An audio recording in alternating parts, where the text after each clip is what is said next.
लेकिन यहां भारतवासी एक गलती कर देते हैं, जो शिव और शंकर दोनों को एक ही समझ लेते हैं। जहां नाम अलग है, आइडेंटिटी ही अलग है। एक निराकार ज्योतिर्लिंगम, एक आकारी देव पुरुष, ऑक्यूपेशन अलग है। शिव को कहा भोलेनाथ, सदा कल्याण करने वाले परम पवित्र, शांति के दाता, और शंकर के लिए कहते तीसरा नेत्र खुलता है तो महाविनाश होता है। ऑक्यूपेशन भी अलग, आइडेंटिटी अलग और नाम भी अलग, फिर एक कैसे हो सकता है? जब भी कोई मंत्र देता है भारत में, ओम नमः शिवाय का मंत्र, किसी ने ओम नमः शंकराय कहा? एक है तो कहना चाहिए, क्यों नहीं कहते? शिवरात्रि मनाई जाती है, उसको शंकर रात्रि कहा, एक है तो कहना चाहिए। शंकर को पूरा परिवार के साथ दिखाया, मां पार्वती, गणेश जी, कार्तिक के 2 बच्चे। शिव निराकार स्वरूप में ही दिखाया जाता है। शंकर की एक ही मुद्रा में अधिकतर इसको दिखाया जाता, तपस्या की मुद्रा। किसकी तपस्या कर रहे हैं? उनसे श्रेष्ठ कौन था? कहते कैलाश पर्वत पर जाकर उसने तपस्या की। कैलाश माना दुनिया का सबसे बड़े ते बड़ा शिवलिंग, पूरा पर्वत ही शिवलिंग आकार का है ना? इसीलिए वहां बैठकर शंकर ने भी किसका ध्यान किया? शिव का ध्यान किया। एक पिता है, एक पुत्र है, 3 लकीर, आदि मध्य अंत का ज्ञाता। शिवलिंग के ऊपर ये 3 लकीर के बीच में एक आंख होती है, अर्थात मनुष्य आत्मा को भी ज्ञान के दिव्य चक्षु प्रदान करने वाला त्रिनेत्री, जिससे मनुष्य भी कल्याण का दर्शन कर सके, इसलिए उसको शिवम कहा। और ये शिवलिंग की पूजा में ही 3 पत्र का बेल पत्र चढ़ता है, जो एक डंडी से जुड़ा होना चाहिए, अलग अलग पत्ते नहीं होने चाहिए। अर्थात परमात्मा त्रिमूर्ति है। इंग्लिश में भी कहा God father, the father of generator, operator, destroyer. और उसकी हर रचना अति सुंदर होने कारण उसको सुंदरम कहा। तो सत्यम शिवम सुंदरम एक परमेश्वर के लिए कहा जाता है। लेकिन यहां भारतवासियों को एक प्रश्न जरूर मन के अंदर आता है कि यहां जो ब्रह्मा का चित्र दिखाया गया है और भक्ति में जो हमने ब्रह्मा का चित्र देखा, उसमें तो अंतर है। इसको ब्रह्मा क्यों कहा गया? तो भक्ति में जो हमने ब्रह्मा का चित्र देखा कि ब्रह्मा एक ही देवता ऐसा है जिसको दाढ़ी, मुछ और वृद्ध अवस्था है। देवताओं को दाढ़ी, मुछ, वृद्ध अवस्था नहीं होती है। असुरों को बड़ी बड़ी मूछें होती है, मनुष्य को दाढ़ी, मुछ, वृद्ध अवस्था, देवताओं को नहीं होती है, ऐसे कहा गया है। खाली एक ब्रह्मा देवता ही ऐसा है जो दाढ़ी, मुछ और वृद्ध अवस्था। दूसरा, आज की दुनिया में कोई बच्चा 2 मुंह वाला पैदा हो जाए तो क्या कहेंगे उसको? क्या कहेंगे? एबनॉर्मल चाइल्ड कहते हैं ना, एबनॉर्मल चाइल्ड ही कहते हैं। 2 मुंह वाला पैदा हो गया, शरीर एक हो, 2 मुंह हो तो क्या कहेंगे? एबनॉर्मल कहेंगे ना। ब्रह्मा को 4 मुखधारी दिखा दिया, फिर भी एबनॉर्मल नहीं कहा। यह भी किसी बात का प्रतीक है, किसी बात को सिंबलाइज कर रहा है ना। 4 मुख वाले को एबनॉर्मल ना कहे, ये तो हो नहीं सकता है मेडिकल लैंग्वेज में। तो ब्रह्मा के हाथ में सारे शास्त्र दिखाए, उसको शास्त्र पढ़ने की क्या जरूरत थी? और कमल आसनधारी, कमल के ऊपर कोई बैठ सकता है, ये भी सिंबलाइज किया गया है, किसी बात का प्रतीक है, प्रतीक है। कहने का भावार्थ यही है कि ब्रह्मा का चित्र जो भक्ति में हमने देखा वो एक प्रतीकात्मक है। और किस बात के ओर संकेत कर रहा है?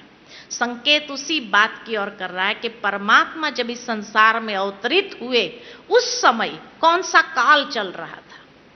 तो देवों की सृष्टि नहीं थी, असुरों की सृष्टि भी नहीं थी, मनुष्य सृष्टि थी जब घोर पाप कर्म हो गया। तो मनुष्य स्वरूप को दर्शाने के लिए दाढ़ी, मूछ और वृद्ध अवस्था है कि परमात्मा जब इस संसार में अवतरित हुए तो जैसे गीता के 7वें अध्याय में कहा कि मैं अति साधारण रूप में अवतरित होता हूं, जिस कारण मूढ़मती मनुष्य मुझे पहचान नहीं सकते। कोटों में कोई में भी कोई विरला मेरे यथार्थ स्वरूप को जानकर, पहचान कर मेरी शरण को ग्रहण कर लेता है, क्योंकि अति साधारण स्वरूप यही है। अगर भगवान कोई दिव्य स्वरूप में अवतरित हो जाए तो लोग उसको काम करने देंगे या दर्शन की भीड़ मचाएंगे? क्या करेंगे?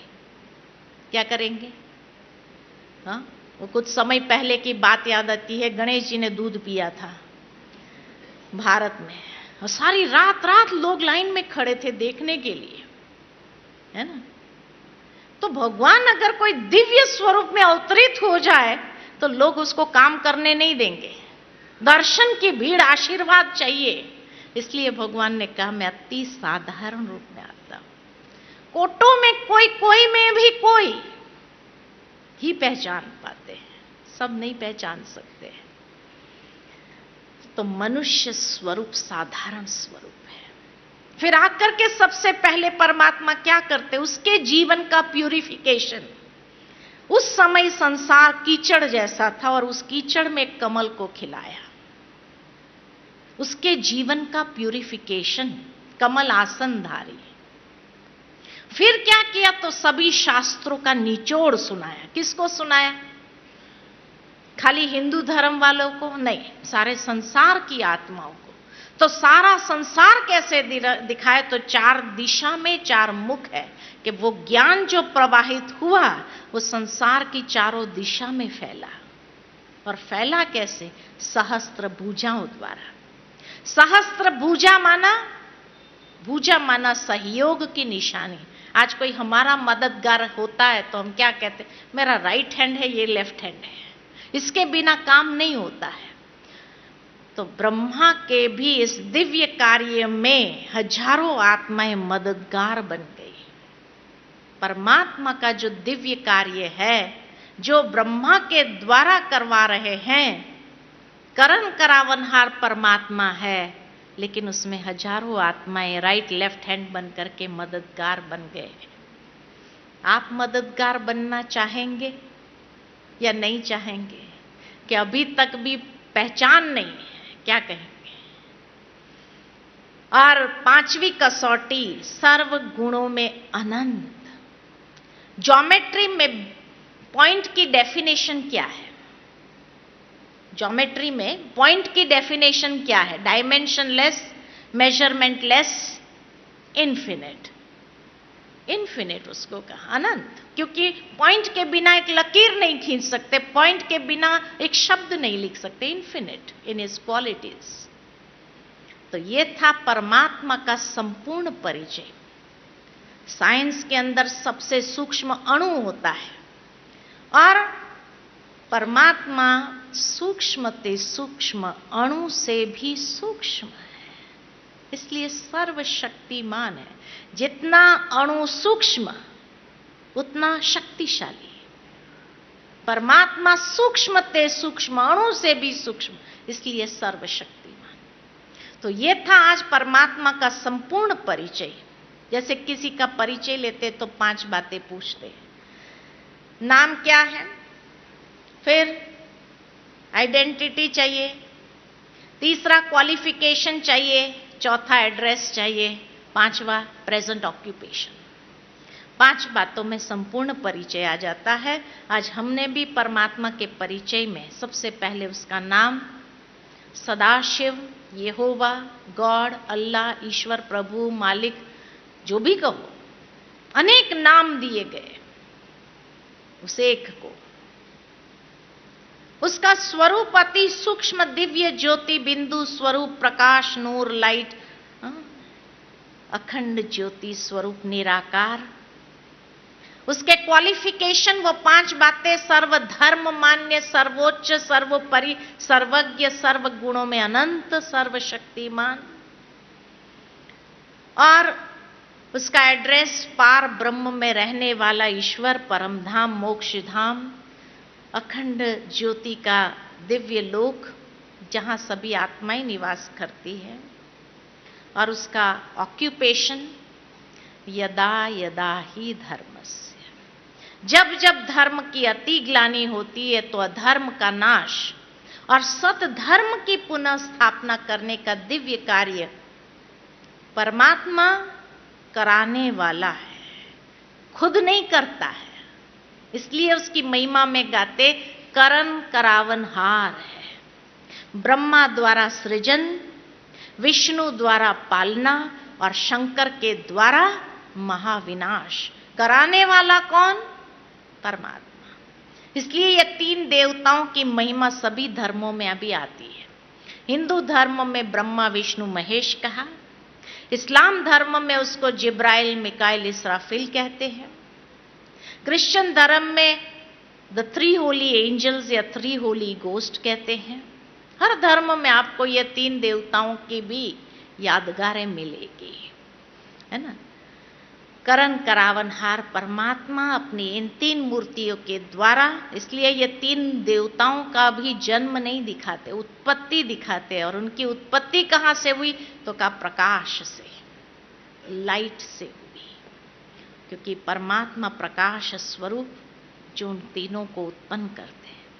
तो ये था परमात्मा का संपूर्ण परिचय।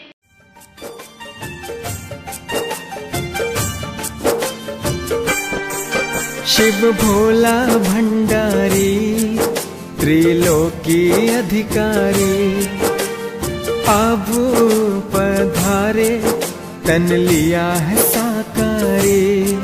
शिव भोला भंडारी त्रिलोकी अधिकारी, आबू पधारे तन लिया है साकारी।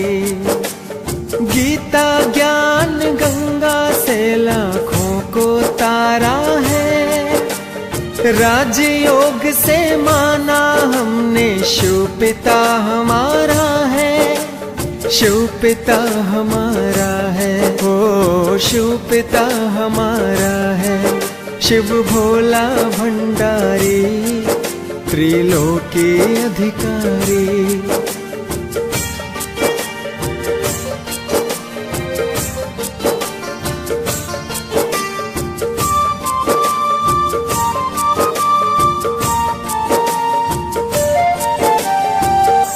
हम है प्यारी आत्मा है भाई बहन का नाता, शिव है परम पिता हमारा ब्रह्मा जग की माता। इस पावन नाते को तुम दिल में सजा लो, दिलों में सजा लो। शिव भोला भंडारी त्रिलोकी अधिकारी, आबू पधारे तन लिया है साकारी।